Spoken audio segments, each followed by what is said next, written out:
Is 1.5 to 2 inches in 1 hour.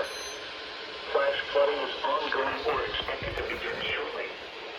Hazard: flash flooding caused by thunderstorms. Oh my gosh.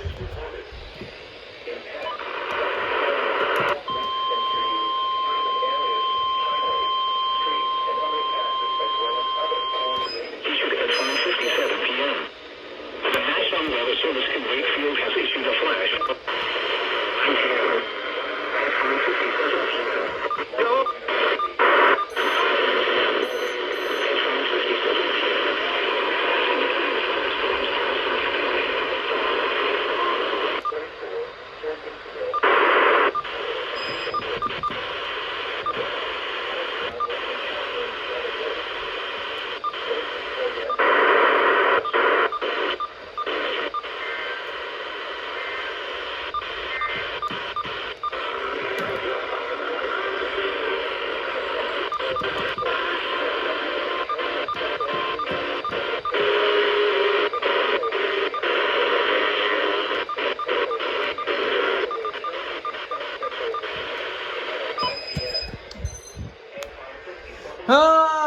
Okay, so I'm under a flash flood warning apparently.